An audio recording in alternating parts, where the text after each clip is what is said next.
Assalamualaikum warahmatullahi wabarakatuh. Selamat datang kembali di kelas online mekanika. Untuk pokok bahasan pada video kali ini, kita akan melanjutkan dari materi pada video sebelumnya, yaitu tentang benda tegar. Bedanya di sini kita akan lebih fokus untuk menghitung momen inersia. Oke, tanpa berlama-lama, kita akan masuk ke pokok bahasan pertama.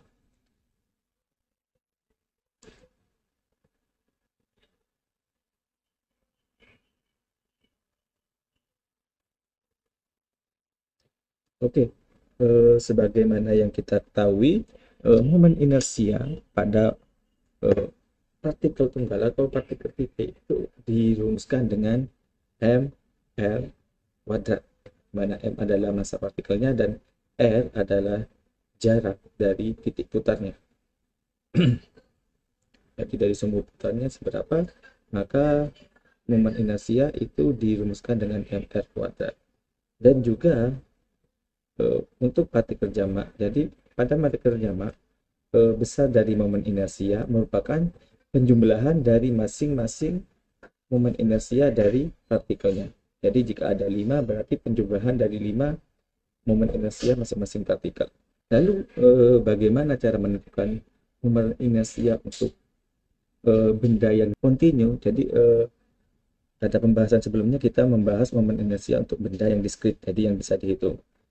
Untuk pendekatan pada benda yang kontinu, salah satunya untuk benda tegar, maka operator penjumlahan ini bisa kita ganti dengan menggunakan operator integral. Sehingga pada benda tegar, jadi pada benda tegar, momen inersia itu dirumuskan dengan integral dari R kuadrat dm, di mana dm di sini adalah elemen massa dari benda tegar yang kita cari momen inersianya.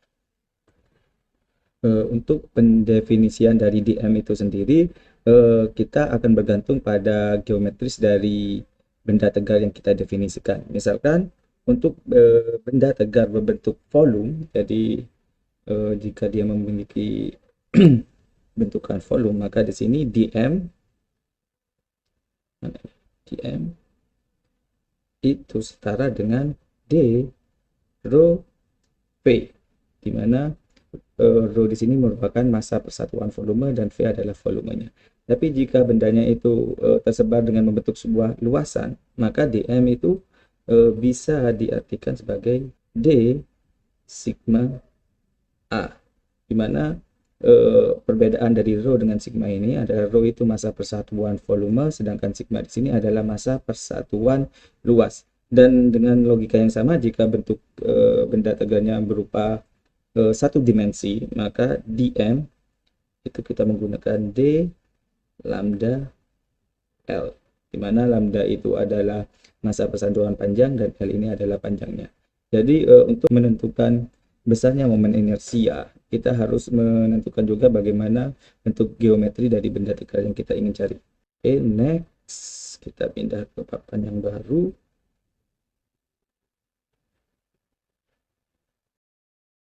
Salah satu contoh penerapan dari formulasi momen inersia untuk benda tegar, misalkan di sini kita memiliki suatu stick atau tongkat dengan panjang L. Jadi misalkan kita punya tongkat seperti ini dengan panjang L, lalu tongkat ini diputar pada salah satu ujungnya, jadi dibuat berotasi pada salah satu ujungnya.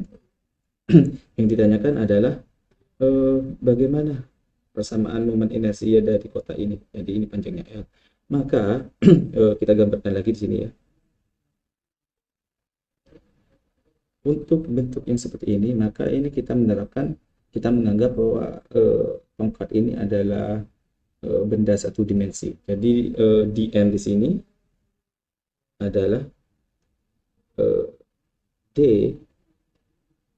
lambda l, atau kita pakai x aja agar tidak rancu dengan panjang tongkat lambda x. Jadi x ini adalah panjang dari tongkatnya, dari koordinatnya. Jadi misalkan dm pada gambar di atas itu diwakilkan dengan salah satu bagian kecil dari posisi tongkatnya ini. Jadi karena dia diputar di sumbu bagian sini, jadi dia diputarnya di bagian sini, maka yang dinamakan X itu adalah jarak dari sini ke sini. Ini adalah X. Sedangkan ini, panjang ini adalah dx-nya. Dengan menurunkan persamaan dm ini, kita dapatkan sebelumnya adalah d lambda e. Jadi berdasarkan gambar di atas, jika lambdanya atau masa persatuan panjang. Jadi jika masa persatuan panjangnya itu konstan di posisi manapun, jadi tidak berubah, maka d lambda x itu bisa kita tulis atau kita ringkas atau kita sederhanakan menjadi d jadi lambda dx. Jadinya seperti ini. Jadi kalau kita kembali ke persamaan inersia, persamaan umumnya, inersia itu adalah r kuadrat dm. Karena kita memandang stick ini adalah satu dimensi, yaitu hanya ke arah sumbu x, maka r-nya kita reduksi menjadi x kuadrat. dm-nya berarti dm-nya lambda, sorry ya, ini ada integralnya, lambda dx. Oke, jadi seperti ini. Maka selanjutnya kita terapkan titik batasnya. Karena titik batasnya seperti yang kita lihat, karena panjang dari stick ini adalah L, maka titik batasnya adalah dari saat X sama dengan 0 sampai X sama dengan L. Oleh karena itu batasannya di sini X dari 0 sampai L X kuadrat lambda dx. Dan hasil dari integral ini sangat sederhana sekali ya. Jadi ini jadi sepertiga X pangkat 3 lambda dari 0 sampai L. Oke. Kita kembali lagi ke sini, kita pindah ya ke sampingnya. Maka I-nya kita tulis lagi aja. I sama dengan sepertiga X pangkat 3 lambda. Jadi sorry.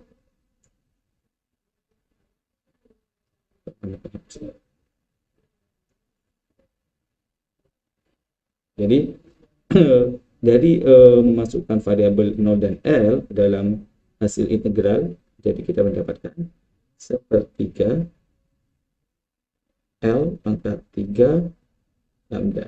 Tapi perlu diingat, karena pada batang itu memiliki rapat massa lambda dan panjang L.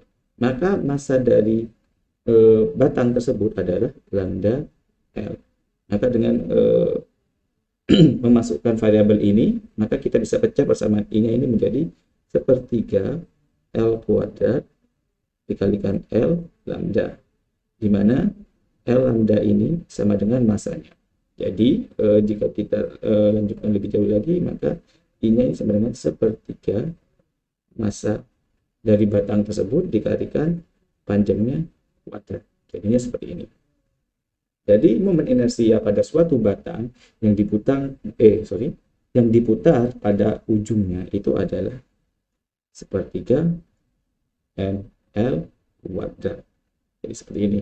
Jadi walaupun kalau kita bandingkan dengan partikel titik, pada partikel titik itu inersianya kemarin adalah mr kuadrat. Jadi di sini ada tambahan koefisien sepertiga. Jadi untuk masing-masing bentuk geometris dan masing-masing penempatan sumbu putar itu akan menghasilkan nilai momen inersia yang berbeda. Jadi seperti kalau kita memutar tongkat tadi, saat kita memutar di ujung dengan saat kita memutar persis di titik pusat masanya. Jadi kalau untuk tongkat ini obvious sekali ya, atau jelas sekali, pusat masanya itu berada di tengah-tengah seperti ini.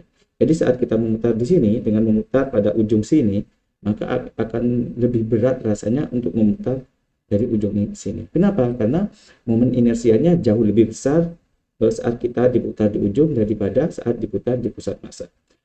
Kalau tidak percaya, kita akan buktikan sendiri untuk menurunkan bagaimana jika sumbu putarnya kita geser di pusat masanya. Jadi kita menerapkan persamaan yang tadi ya.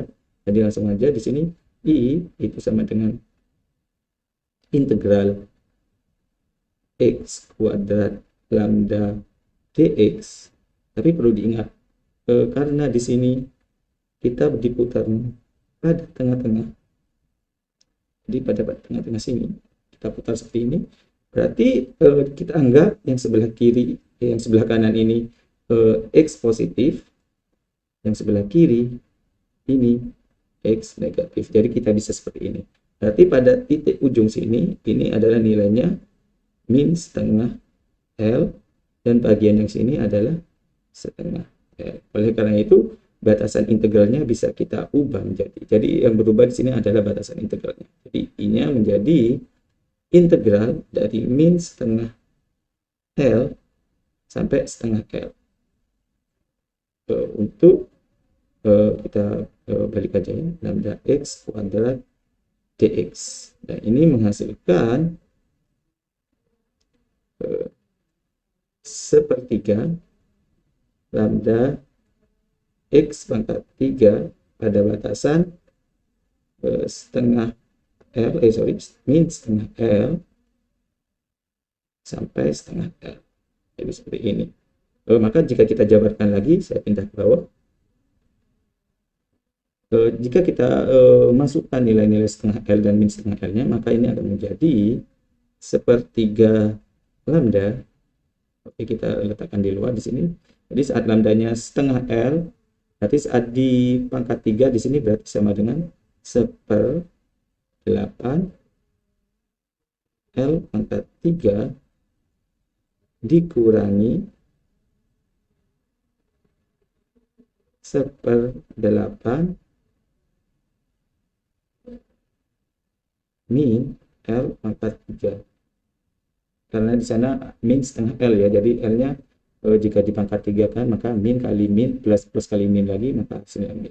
Jadi asalnya dari sana.